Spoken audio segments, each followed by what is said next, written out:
Il est 19h30, c'est l'heure de votre rendez-vous avec l'actualité sur la MBC. Voyons le sommaire pour démarrer.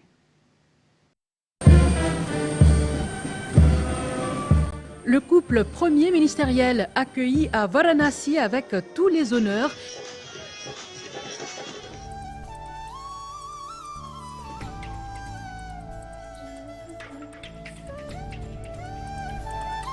Ce matin à Mumbai, lors de l'India-Mauritius Business Conclave, le Dr Navin Ramgoolam a annoncé la création d'une zone économique spéciale pour l'investissement indien. The question is that the bill be now read a second time. As many as I can say aye. Le Diego Garcia Military Base and British Indian Ocean Territory Bill, adopté en deuxième lecture à la Chambre des communes à Londres. La plus grande bataille sera devant la House of Lords, précise l'Attorney General Gavin Glover.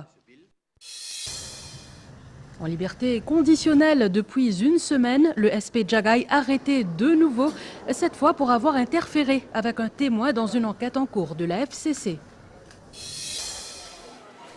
Mieux encadrer le recrutement, le travail et les conditions de vie de quelques 45 000 travailleurs étrangers, on décortique le rapport du comité interministériel sur les permis de travail. À Palmore, des algues échouées recyclées en engrais naturels. L'Éthiopie inaugure officiellement son grand barrage de la Renaissance sur le Nil, le plus grand ouvrage hydroélectrique d'Afrique. Bonsoir à tous. C'est vers 18h30 ce mercredi que le Premier ministre et son épouse ont atterri à Varanasi, au nord-est de l'Inde. Le couple premier ministériel a été accueilli par la gouverneure de l'État de l'Uttar Pradesh, Anandiben Patel. Sur le tarmac de l'aéroport, la garde d'honneur composée d'une cinquantaine de soldats de l'armée indienne les attendait. Après des échanges de bienvenue avec les dignitaires indiens, le chef du gouvernement a passé en revue la garde d'honneur suivie des hymnes nationaux des deux pays. Pour saluer leur arrivée dans la ville mystique de Varanasi, les artistes locaux ont présenté un spectacle de bienvenue. Tout au long du chemin, depuis l'aéroport jusqu'à l'arrivée à l'hôtel, le cortège premier ministériel a été salué par des milliers d'habitants.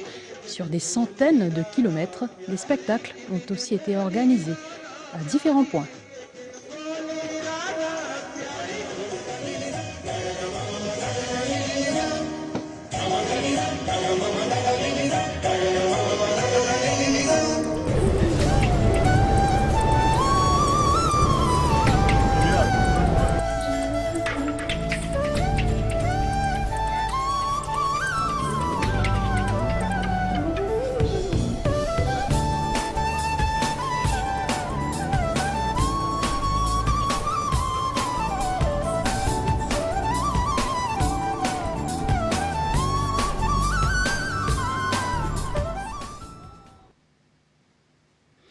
La stabilité politique, la facilité de faire des affaires, les ressources humaines, mais aussi la passerelle que représente Maurice pour l'Afrique, autant d'avantages mis en avant par le chef du gouvernement au India-Mauritius Business Conclave ce mercredi à Mumbai, un événement organisé conjointement par la Fédération indienne des chambres de commerce et d'industrie et l'Economic Development Board. Valérie Kali sur les images d'Ashish Debi.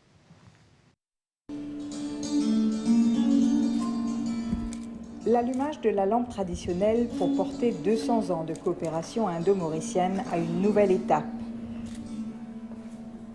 Ce mercredi à Mumbai, devant le Premier ministre mauricien et le ministre indien de l'Énergie, les opérateurs économiques des deux pays ont tour à tour exposé leur vision du partenariat Inde-Maurice et surtout pourquoi il est plus que jamais crucial de lui insuffler une nouvelle dynamique.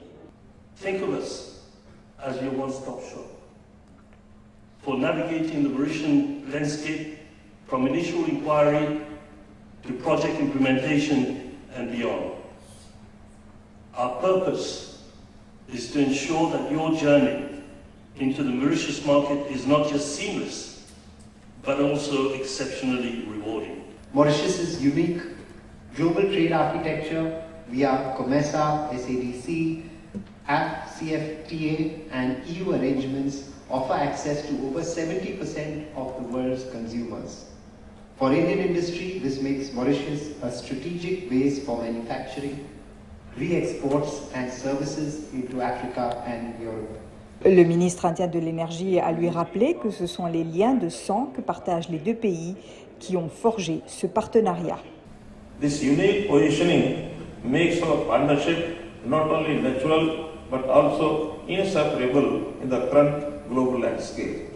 With so many countries of the world, we behave in different ways, G2G, G2B, E2G, etc.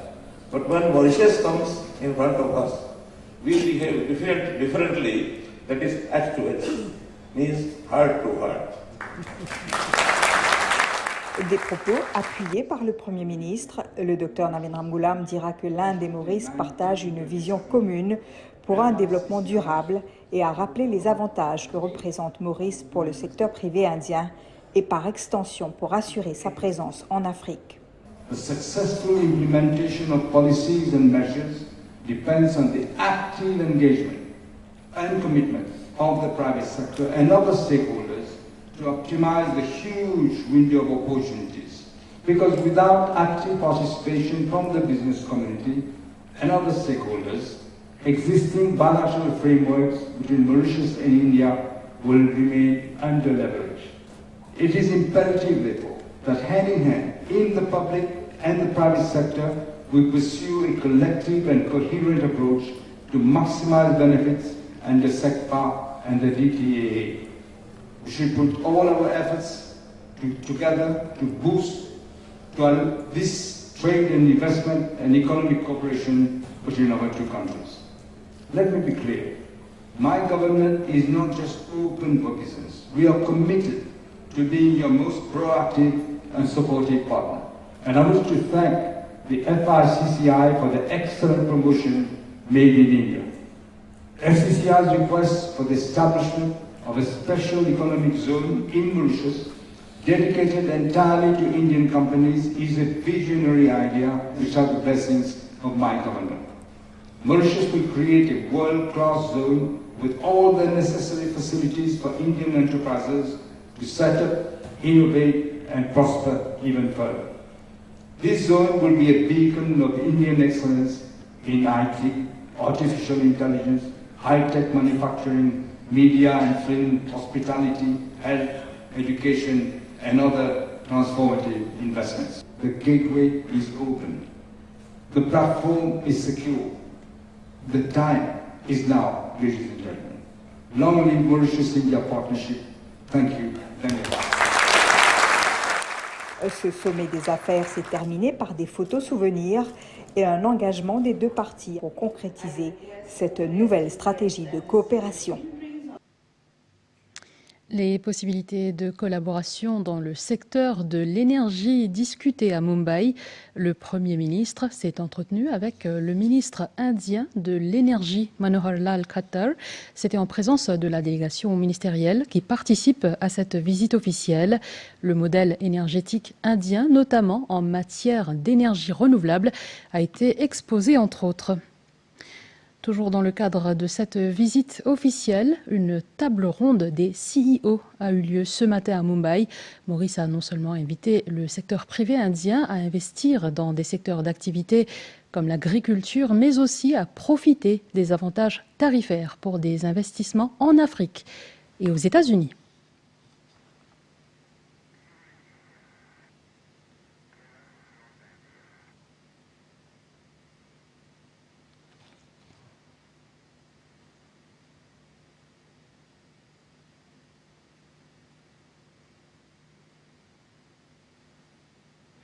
Écoutez le ministre de l'Industrie Adil Amiamia et le Junior Minister aux Finances Daneshwar Damri. Ça round table avec Bansi là, les donne-nous la partie mauricienne l'occasion pour convaincre un investisseur indien viennent investir dans un secteur qui crée l'emploi pour nous jeunes à Maurice. Un investisseur indien, ils sont capables d'aider dans des affaires très importantes socialement. Fait un appel à un industriel indien pour venir implanter à Maurice, surtout pour servir de nous ban trade agreement qui nous est là, à travers SADC, COMESA, AFTCA. Mais là aussi, ces derniers mois, il y a beaucoup de changements, surtout au niveau US tarif, que l'Inde n'a pas impacté de 50%, alors que Maurice, nous avons la chance de gagner seulement 15%. Donc, maman pour lancer un appel à l'industriel indien pour servir Maurice comme un gateway pour l'Afrique, mais aussi surtout l'Amérique. Je vous le disais au sommaire, une étape importante a été franchie hier à la Chambre des communes à Londres. Les parlementaires ont voté massivement pour le projet de loi visant à mettre en œuvre l'accord signé entre les gouvernements mauriciens et britanniques sur les Chagos. Le bill a été approuvé en deuxième lecture. Sollicité par la MBC, l'Attorney General Gavin Glover précise que la plus grande bataille se jouera devant la House of Lords. Megan Ponapanaiken. The question is that the bill be now read a second time. As many as that opinion say aye. Aye. The contrary, no.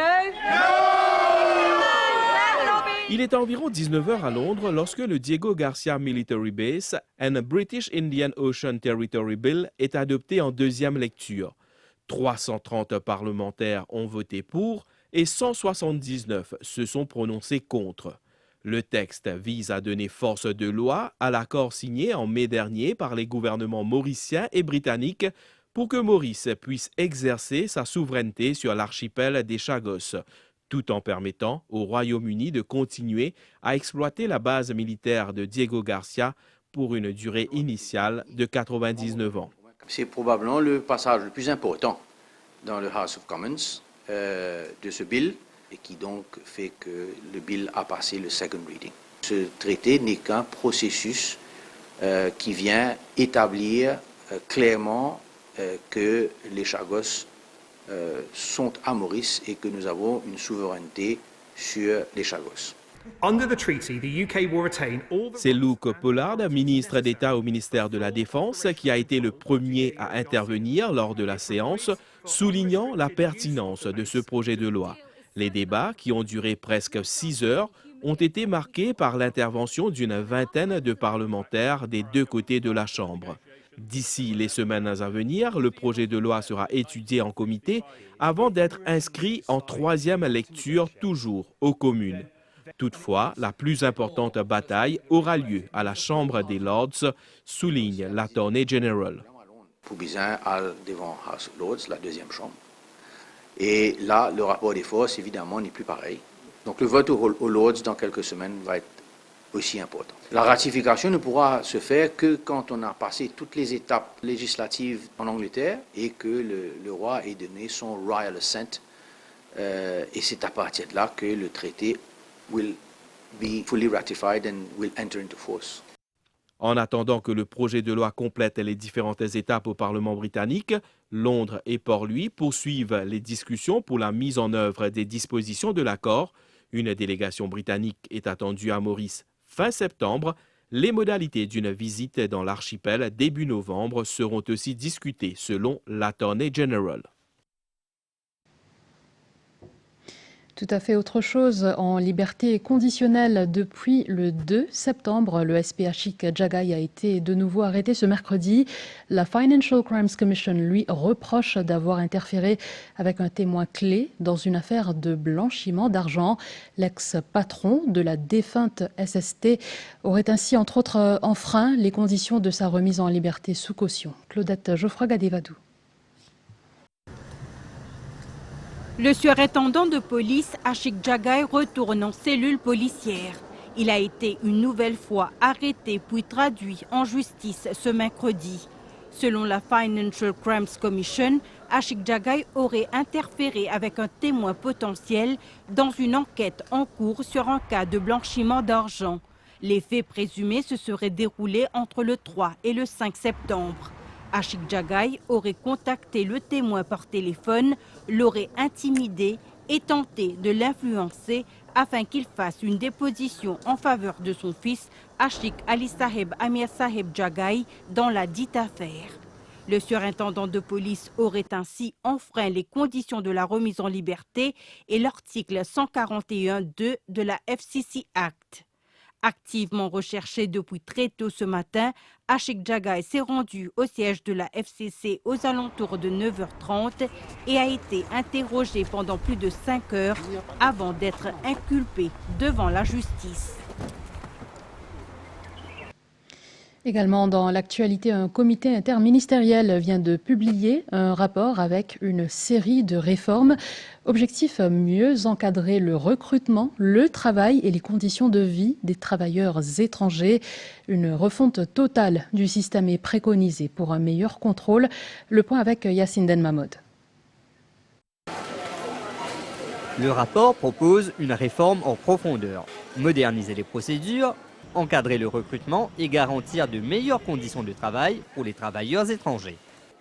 Un des changements phares concerne les agents recruteurs. Désormais, il sera interdit de réclamer de l'argent aux travailleurs. Toute agence en infraction s'exposera à de lourdes sanctions. La différence entre PMI d'aujourd'hui et d'avant, c'est que tout bon agent recruteur peut bien respecter un code de conduite. Et parmi je veux assurer que le travailleur étranger n'a pas payé aucun recruitment fees, que ce soit à Maurice ou dans ce pays d'origine. Et dans le cas que nous trouvons que ce travail-là, il a bien payé une fees, l'agent recruteur, il peut perdre ce licence et il peut bien indemniser ce travailleur-là. À janvier 2025, le PIE avait délivré plus de 5000 visas étudiants. Mais près de 1600 ne fréquentaient aucune université, certains étant même inscrits dans des établissements non reconnus. Le rapport préconise donc un contrôle strict. C'est un étudiant qui très souvent sont exploité parce que je n'ai pas gagné un salaire minimum, je travaille dans des conditions difficiles et je n'ai même pas un logement convenable. Donc maintenant, nous pouvons venir avec un nouveau système que tout bon étudiant peut avoir une carte avec un QR code, un policier ou bien un inspecteur de l'emploi capable de venir demander ce code et de scanner ce code pour finir connaître ça dit là est-ce qu'il y a un droit, il y a une PMI de travail ou pas et avec qui ça n'a un droit de travail comme employeur et pendant combien de temps il y a un droit de travail. Une gratification de 15 jours de salaire par année de service à la fin du contrat est aussi à l'agenda. Enfin, les employeurs devront désormais démontrer qu'ils ont épuisé toutes les possibilités de recrutement local avant d'embaucher à l'étranger. Aujourd'hui, l'île compte environ 45 300 travailleurs étrangers, dont la majorité vient de l'Inde, du Népal, du Bangladesh et de Madagascar. La pension des retraités d'Air Mauritius fait débat. Raj Ramlogan de l'Air Mauritius Retirees Cell était face à la presse aujourd'hui pour réclamer une révision à la hausse de leur compensation du coût de la vie. Il a également qualifié de salutaire la nomination annoncée de Meg Pillay à la tête d'Airport Holdings Limited. Abdel Bolaki. Raj Ramlogan a abordé la pension de retraite des anciens employés d'Air Mauritius. Selon lui, la réduction de leur compensation annuelle du coût de la vie à 0,25% en janvier 2022 est une injustice qui mérite d'être corrigée. Ça veut dire qu'il nous peut revendiquer qu'Air Mauritius bien capable de rétablir nous droit à 5%. Parce qu'il cause nous préjudice énorme, nous pas gagner 13e mois, malgré que tout le monde a fait augmenter. Il n'est pas normal qu'il y ait des gens qui contribuent 33 ans et même au-delà de la vie pour une compagnie et je complètement laisse à côté. L'ancien cadre de MK a également qualifié de salutaire la proposition du gouvernement de nommer Meg Pillay au poste d'executive chairperson d'Airport Holdings Limited. Il a aussi souligné l'importance pour un pays souverain comme Maurice de disposer d'une compagnie nationale d'aviation. Mais pour lui, l'avenir d'Air Mauritius passe avant tout par une stratégie de relance axée notamment sur le tourisme, la redevabilité et la confiance. En France, le président a nommé Sébastien Lecornu Premier ministre. Âgé de 39 ans, il occupait jusqu'ici le poste de ministre des Armées. Sa mission immédiate, former un gouvernement dans un climat politique particulièrement tendu. Emmanuel Macron l'a chargé de consulter les forces politiques représentées au Parlement pour adopter un budget et bâtir les accords indispensables aux décisions des prochains mois.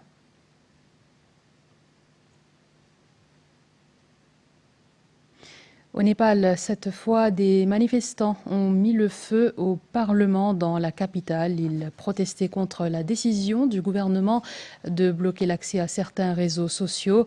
Retenez également que l'épouse d'un ancien Premier ministre est décédée hier toujours après avoir subi de graves brûlures lorsque des manifestants ont incendié sa maison. Dans la région, hier, l'Éthiopie a officiellement inauguré son grand barrage de la Renaissance sur le Nil. Il s'agit du plus grand ouvrage hydroélectrique d'Afrique, gage de révolution énergétique, selon des spécialistes. Nitoucha Djia. Cette méga structure de 4 milliards de dollars est conçue pour contenir 74 milliards de mètres cubes d'eau et produire 5150 mégawatts d'électricité, soit plus du double de la capacité actuelle de l'Éthiopie. Le barrage est le plus grand du continent en termes de capacité énergétique et pourrait transformer un pays où près de la moitié des 130 millions d'habitants sont toujours privés d'électricité, selon les données de la Banque mondiale. To our brotherly downstream countries, Ethiopia built the Grand Ethiopian Renaissance Dam to bring prosperity, light up the region and change the history of black people, not to harm any of our neighbors. Le Kenya, la Tanzanie et le Soudan du Sud ont déjà conclu des accords pour l'achat d'électricité. Le barrage culmine à 170 mètres de haut et s'étend sur près de 2 kilomètres sur le Nil bleu, près de la frontière soudanaise. Mais l'Égypte, qui dépend du Nil pour 97% de son eau, a longtemps dénoncé le projet. Le président Abdel Fattah al-Sisi le qualifiant de menace existentielle pour sa sécurité hydrique. Dans une lettre adressée mardi au Conseil de sécurité des Nations Unies, l'Égypte a qualifié l'inauguration de mesures unilatérales violant le droit international et s'est engagé à défendre les intérêts existentiels de son peuple. Sur le plan local, dans l'est du pays, les algues échouées sur la plage trouvent une nouvelle vie dans les champs. Ce qui était autrefois un déchet devient un engrais naturel qui nourrit les terres et favorise une agriculture durable. Cela grâce à une collaboration entre l'hôtel Salt of Palma et les planteurs locaux. Ashminta Bantu.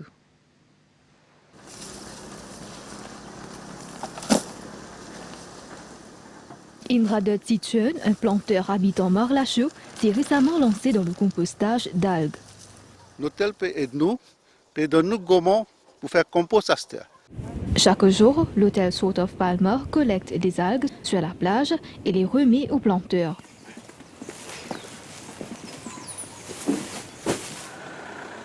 C'est leur manière de soutenir la communauté tout en préservant l'environnement. Les plages restent propres et les champs bénéficient d'un engrais naturel. La plage, nous avons des algues, des gommons qui en fait l'hôtel est nettoyé de tous les jours et nous venons ça avec Banaï, mais aussi pour le projet Circle of Care, nous avons plus d'exposure avec un expert qui nous explique nous comment pour faire sa composting là. À ce gommon là, première affaire, quand nous amène, nous besoin laver. Quand nous finissons de laver, l'air là nous talit. Là, nous mettons sur produit, on a coco, péaz, pilao, péaz, café. Nous quittons à peu près 15 jours. Là, nous roulons encore. Dans le 6e mois, pour finir pareil. Il faut environ 6 mois pour réaliser le compostage. Aussitôt le fertilisant prêt, Indradot peut l'utiliser dans ses plantations. Depuis, il voit ses récoltes plus saines et ses sols plus fertiles. Avant de planter, je mets fertilisant, après du sel, mixing pour les pousser. Puis là, je trouve un avantage. À ce légumes là, les verts, peine malade, peine noyée. Ainsi, en donnant une seconde vie aux algues, l'hôtel et les planteurs montrent que l'écologie et l'agriculture peuvent progresser ensemble. Hier, 9 septembre, c'était la journée mondiale de sensibilisation au syndrome d'alcoolisation fœtale, retard de croissance, déformation faciale ou anomalie cérébrale chez l'enfant sont les principaux risques d'une consommation d'alcool pendant la grossesse. Cynthia Moutou nous en dit plus. Danila va accoucher de son 4e enfant à l'hôpital Victoria à Kandos. Pour elle, il est inconcevable qu'une femme qui porte la vie en elle mette en danger son enfant en consommant de l'alcool. Il n'est pas bon du tout parce qu'il fait un effet secondaire sur le bébé. Durant ma grossesse, même à dispensaire, même à l'hôpital, ma midwife bien m'a dit de nous un bon conseil, qui ne disait pas prendre l'alcool, des affaires qui ne sont pas bon pour nous, pour le bébé aussi. La consommation d'alcool pendant la grossesse a des conséquences graves sur la santé du fœtus, car l'alcool passe directement à l'enfant à travers le placenta. Le bébé est capable d'arriver à une malformation congénitale, surtout au niveau du visage. Notre les yeux restent un peu petits, vous trouvez la distance entre le nez et la lèvre qui est très très petit, et surtout les lèvres supérieures qui restent très très minces. Deuxièmement, nous avons un problème de croissance. Le bébé, c'est-à-dire quand il est encore dans le ventre, il a déjà la taille et le poids aussi inférieur. Troisièmement, c'est d'affecter le cerveau. Le bébé, il est capable d'arriver, il a un problème neurologique. Quand il est un petit peu plus grand, il a un problème d'apprentissage. Selon le NCD Survey de 2021 du ministère de la Santé, dans la tranche d'âge de 25 à 34 ans, 8,7% des femmes étaient des consommatrices d'alcool. L'ONG Étoile d'Espérance, qui soutient depuis près de 3 décennies les femmes qui ont un problème de dépendance à l'alcool, mise beaucoup sur la prévention et la sensibilisation. Dans les récits de vie que l'on a, nous avons des mamans quand même qui sont venues à l'Étoile, qui nous disent que peut-être pendant leur grossesse, elles ont consommé. Le but, ce n'est pas de se culpabiliser, mais de se dire que maintenant, on est mieux avertis et quelque part, on peut protéger les enfants à venir. Peu importe la quantité d'alcool consommée, l'abstinence est recommandée pendant la grossesse et même pendant l'allaitement. Dans le reste de l'actualité, tout récemment, la Mauritius Sanatan Dharma Temples Federation a organisé un concours de chant dévotionnel inspiré du Ramayana. Cet groupe était en finale à Phoenix. Le compte-rendu de Vidima Siboran.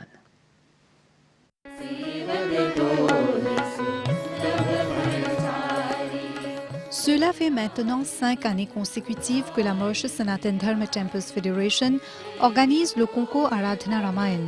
Le Ramayana, un texte sacré et important de l'hindouisme, enseigne les valeurs essentielles de la vie telles que la spiritualité, la moralité, le devoir, l'amour et la lutte.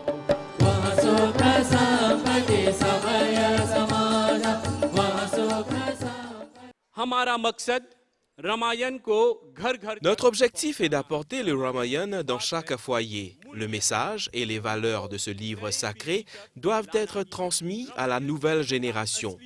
La véritable leçon du Ramayana est que nous devons tous éveiller l'amour, la bienveillance, le respect et l'unité dans nos vies.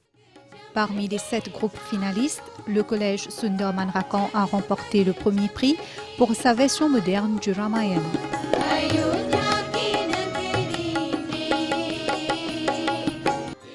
Le deuxième prix a été attribué au Petit Rafre Vishwanath Mandir,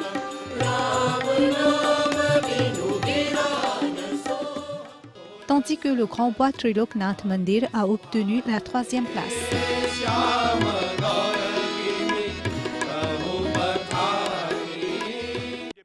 En outre, une cérémonie de remise des prix a également eu lieu pour récompenser les lauréats de diverses compétitions, notamment dessin, danse, discours, chant du Ramayana et clips vidéo.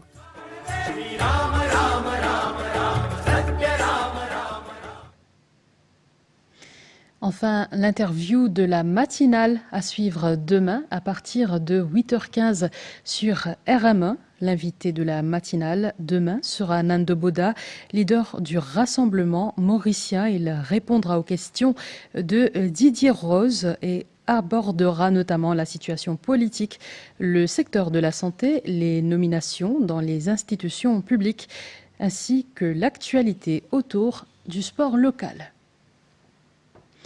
Voilà, c'est ainsi que se referme ce journal. Merci de l'avoir suivi. Bonne soirée sur les chaînes de la MBC.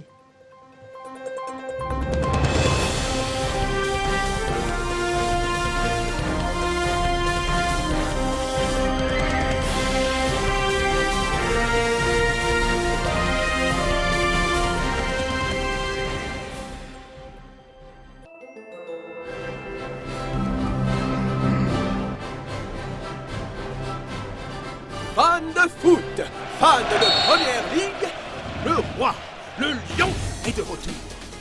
Le moment tant attendu est enfin arrivé. Retrouvez vos stars en action sur les chaînes Canal+ et Canal+ Sport. Vibrez avec les grands championnats de foot sur tous vos écrans connectés compatibles. Canal+, votre nouvelle expérience streaming en live et à la demande.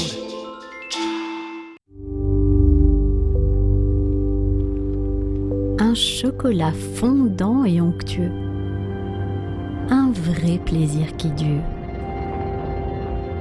Goûtez le qui fait l'unanimité. Pour tout achat de 2 produits Cadbury participants, scannez le QR code ou envoyez un message WhatsApp pour tenter de gagner votre part des 350 000 roupies en prix incroyables. Cadbury, there's a glass and a half in everyone. Conditions générales applicables. Découvrez la KFC Crunch Burger Box avec son Crunch Burger, ses 2 Hot Wings, ses frites et sa boisson régulière pour 285 roupies la box.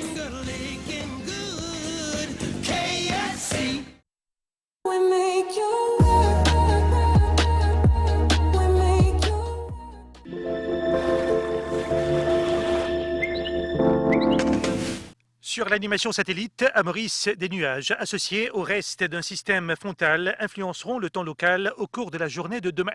À Rodrigue, quelques nuages venant du sud-est influencent le temps local. Et à Agalega, des nuages venant du sud-est influenceront le temps local durant la nuit. Sur la carte synoptique, nous voyons un assez fort anticyclone qui évolue au sud-sud-ouest des Mascareignes et une dépression tropicale qui évolue toujours à l'est d'Agalega. Prévision pour Maurice, il fera essentiellement beau durant la nuit et tôt demain matin, mi-couvert à nuageux avec des pluies intermittentes au cours de la journée de demain, principalement à l'est, au sud et sur les terrains élevés. La température maximale sera entre 21 et 23 degrés sur les hauteurs et entre 25 et 27 degrés dans les régions côtières. Le vent du sud-est de 20 à 30 km/h avec des rafales atteignant les 60 km/h aux endroits exposés. Mer forte au-delà des récifs avec des houles du sud-ouest de l'ordre de 3 mètres. Les sorties en haute mer, de même que dans les lagons de l'ouest et du sud, sont déconseillées. Prévision pour Rodrigue, mi-couvert devenant parfois nuageux durant la nuit et tôt demain matin avec quelques ondées. Des nuages associés au reste d'un système frontal occasionneront des pluies intermittentes au cours de la journée de demain. La température maximale sera entre 23 et 26 degrés. Le vent soufflera du sud-est de 30 à 40 km/h avec des rafales de l'ordre de 70 km/h aux endroits exposés.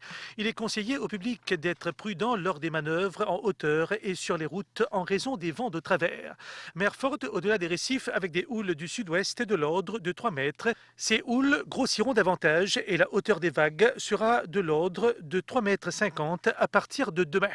Les sorties en haute mer, de même que dans les lagons du sud-ouest, du sud et de l'est, sont déconseillées. Prévision pour Agalega, essentiellement beau dans la soirée, période nuageuse durant la nuit et demain matin avec des averses. La température minimale sera d'environ 24 degrés. Quelques averses sont prévues demain après-midi. La température maximale sera d'environ 29 degrés. Le vent soufflera du sud-est à environ 30 km/h avec des rafales sous les averses. Mer forte avec des vagues de l'ordre de 3 mètres. Les sorties en mer sont déconseillées.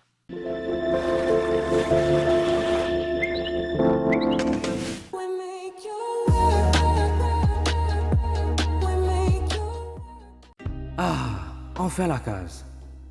Ta grand-mère, si ça la journée fini, déjà t'es fatigué. Qui vous fait? Guetter des vidéos portables, jouer un peu de console, après nous craser une jolie dormir. Mais là que tu peux faire là. Mais tu sais, qui pourra la prendre ça là? Et non, tu lis pas plus confortable là. Wait!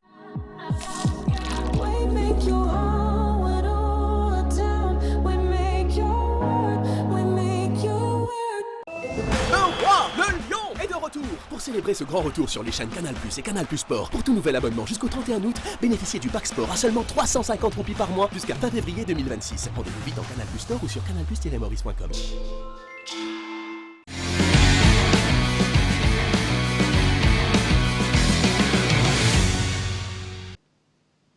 Bonsoir. Cyclisme Port a débuté. Victoire d'Alexandre Maire sur la première étape du Tour Chantal Biya au Cameroun. C'était tard dans l'après-midi. Il était dans une échappée, a pu faire par la suite la différence. Il prend au passage le maillot de leader et des points UCI. La compétition se tient tout au long de cette semaine-ci, avant les championnats du monde fin septembre.